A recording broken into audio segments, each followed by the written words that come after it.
Bạn có biết nhiều loài động vật có thể cảm nhận thiên tai trước cả con người? Hãy cùng tôi sang khám phá 7 loài động vật với khả năng dự đoán thiên tai khiến các nhà khoa học kinh ngạc. Khi nhắc đến chó, nhiều người sẽ nghĩ ngay đến sự trung thành, tình cảm gắn bó và những khoảnh khắc vui vẻ bên người bạn bốn chân này. Nhưng ít ai biết rằng, chó còn sở hữu những khả năng đặc biệt mà con người khó có thể tưởng tượng được. Không chỉ là người bạn đồng hành thân thiết, chó còn đóng vai trò như một thiết bị báo động sống, vô cùng nhạy bén, đặc biệt trong những tình huống thiên tai bất ngờ. Trong nhiều nền văn hóa, chó được xem là biểu tượng của sự cảnh giác và bảo vệ. Khi thiên tai như động đất, bão lũ hay lở đất sắp xảy ra, chó thường có những biểu hiện bất thường mà chủ nhân có thể dễ dàng nhận ra nếu để ý. Chúng có thể sủa lớn, chạy quanh nhà, hoặc trở nên căng thẳng, lo lắng một cách đột ngột mà không rõ lý do. Những hành động này không chỉ là phản ứng tự nhiên mà còn là dấu hiệu cảnh báo sớm cho con người về hiểm họa đang đến gần. Một trong những khả năng đặc biệt của chó là thính giác vượt trội. Chúng có thể nghe được những âm thanh tần số thấp mà tai người không thể cảm nhận, như tiếng rung động nhỏ dưới lòng đất trước khi động đất xảy ra. Ngoài ra, chó còn có thể cảm nhận được những rung động rất nhẹ, thậm chí là những chuyển động nhỏ nhất của mặt đất mà máy móc hiện đại đôi khi cũng khó phát hiện kịp thời. Nhờ vậy, chó thường là loài đầu tiên nhận biết được sự thay đổi bất thường trong môi trường xung quanh.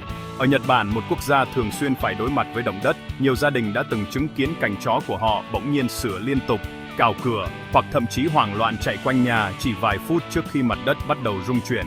Những hành động này ban đầu có thể khiến chủ nhân lo lắng hoặc khó hiểu, nhưng sau nhiều lần trải nghiệm, họ nhận ra rằng đó chính là dấu hiệu cảnh báo sớm mà chó gửi đến con người. Nhờ sự nhạy bén này, không ít người đã kịp thời di chuyển đến nơi an toàn trước khi thiên tai ập đến. Không chỉ dừng lại ở việc cảm nhận động đất, các chuyên gia còn cho rằng chó có thể phát hiện sự thay đổi của áp suất không khí và các yếu tố môi trường khác. Khi trời chuẩn bị chuyển mưa, bão hoặc có hiện tượng thời tiết cực đoan, chó thường có những phản ứng như ngẩng đầu lên, đánh hơi không khí, hoặc đột ngột dừng lại khi đang đi dạo.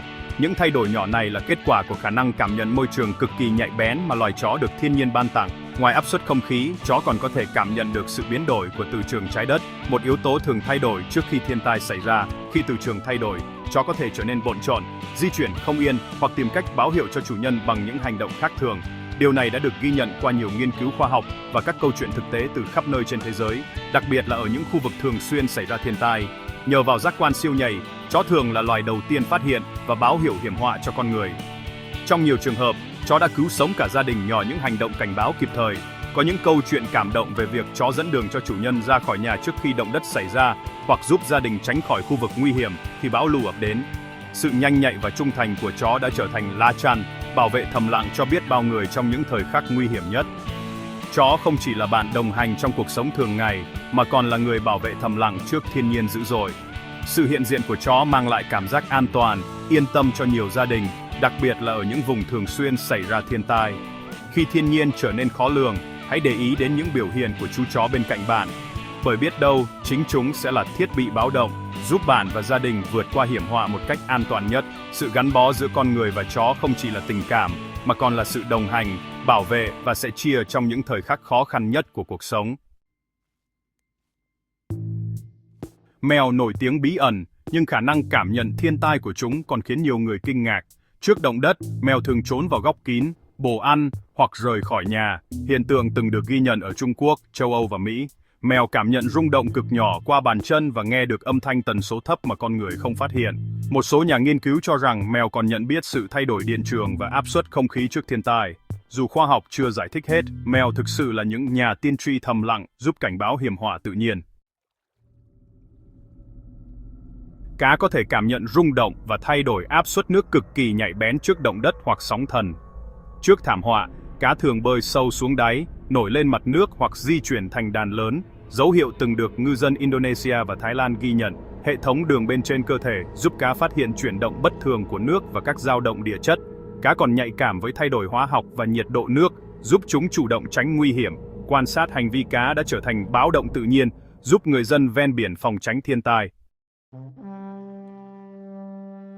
Chim là những sinh vật vô cùng nhạy cảm với mọi biến động của môi trường xung quanh. Từ xa xưa, con người đã nhận thấy rằng mỗi khi thời tiết thay đổi, đặc biệt là trước những cơn bão lớn hoặc lốc xoáy dữ dội, các loài chim thường có những phản ứng rất đặc biệt. Chúng không chỉ đơn giản là bay đi tìm nơi trú ẩn, mà còn có thể cảm nhận được những dấu hiệu mà mắt thường của con người không thể nhận ra.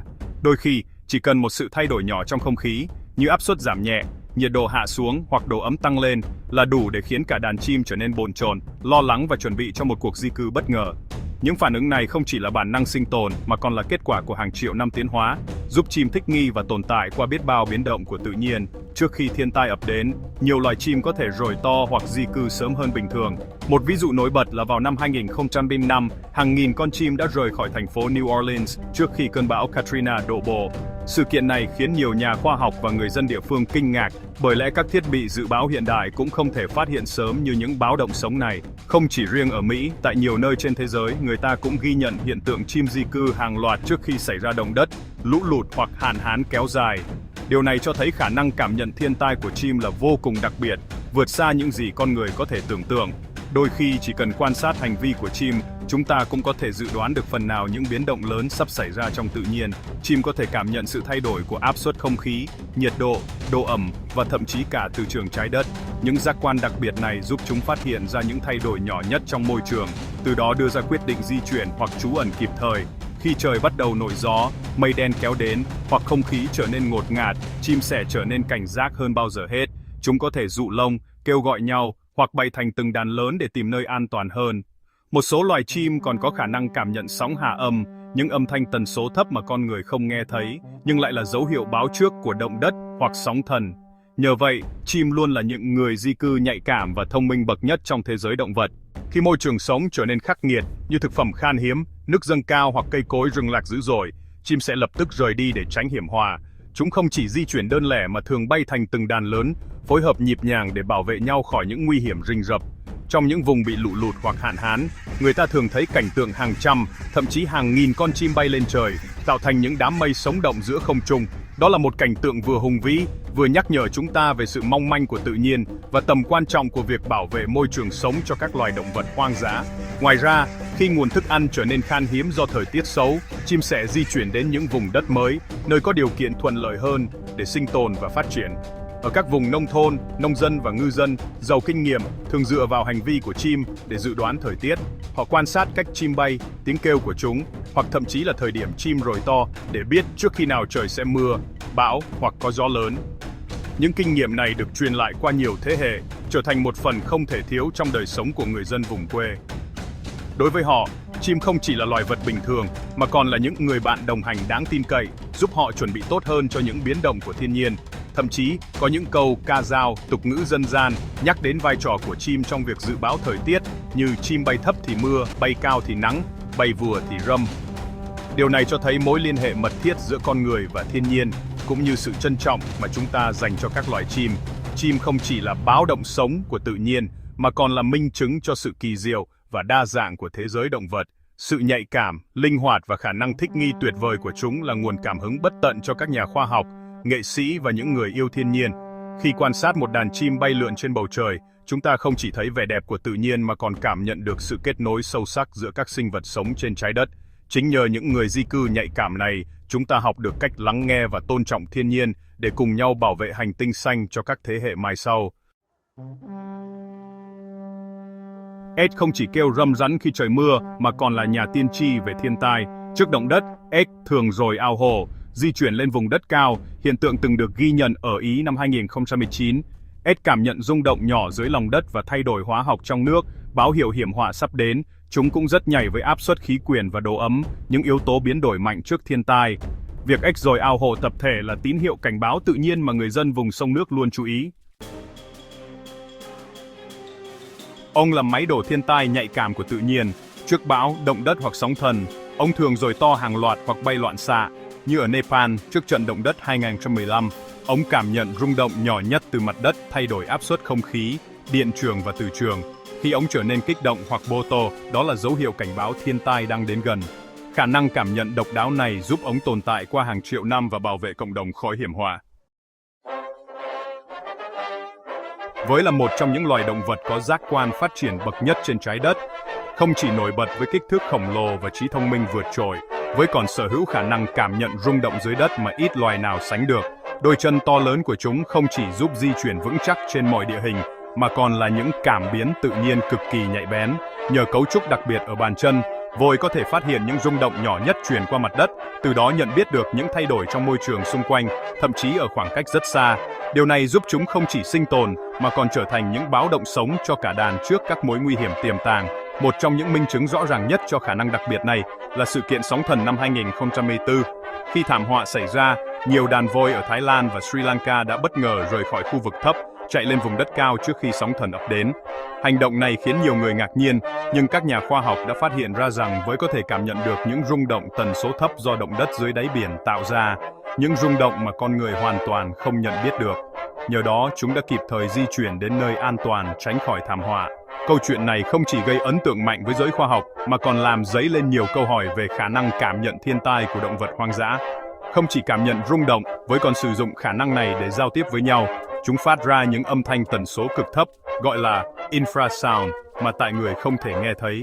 Những âm thanh này có thể truyền đi hàng chục km qua mặt đất, giúp các cá thể trong đàn liên lạc, cảnh báo nhau khi có nguy hiểm hoặc thiên tai sắp xảy ra.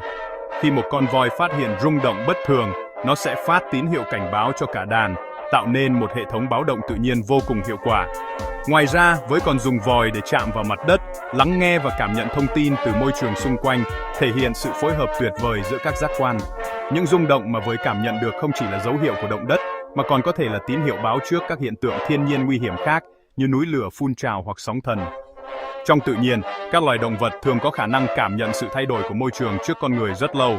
Voi, với cảm biến động đất tự nhiên của mình, đã trở thành đối tượng nghiên cứu quan trọng giúp các nhà khoa học hiểu rõ hơn về cách động vật dự báo thiên tai. Nhiều nghiên cứu đã chỉ ra rằng, nếu biết quan sát hành vi của voi và các loài động vật khác, con người có thể phát hiện sớm các dấu hiệu bất thường trong tự nhiên, từ đó chủ động phòng tránh thảm họa. Câu chuyện về những đàn voi thoát hiểm trước sóng thần đã truyền cảm hứng cho nhiều nhà khoa học trên thế giới. Họ bắt đầu nghiên cứu sâu hơn về giác quan của voi và các loài động vật khác, với hy vọng có thể ứng dụng những phát hiện này vào việc dự báo thiên tai cho con người. Một số dự án đã thử nghiệm lắp đặt cảm biến rung động tại các khu vực với sinh sống, so sánh dữ liệu thu được với hành vi của đàn voi để tìm ra mối liên hệ giữa động vật và các hiện tượng địa chất. Những nghiên cứu này không chỉ giúp bảo vệ voi, mà còn mở ra hướng đi mới trong việc phòng chống thiên tai dựa vào tự nhiên. Khi bạn thấy đàn voi di chuyển bất thường, trở nên bồn chồn hoặc phát ra những tiếng kêu lớn, đó có thể là dấu hiệu cho thấy thiên tai đang đến gần. Không chỉ riêng voi, nhiều loài động vật khác cũng có khả năng cảm nhận và phản ứng với những thay đổi trong tự nhiên trước khi con người nhận biết. Việc quan sát và học hỏi từ thế giới động vật không chỉ giúp chúng ta hiểu hơn về sự kỳ diệu của tự nhiên, mà còn có thể cứu sống nhiều người trong những tình huống nguy hiểm. Voi, với vai trò là cảm biến động đất khổng lồ, đã chứng minh rằng đôi khi những bí mật lớn nhất lại nằm ngay dưới chân chúng ta, cho được khám phá và trân trọng. Qua hành trình hôm nay, chúng ta đã phần nào hiểu được những khả năng kỳ diệu của thế giới động vật trong việc dự đoán thiên tai. Hãy lắng nghe và quan sát chúng để bảo vệ chính mình.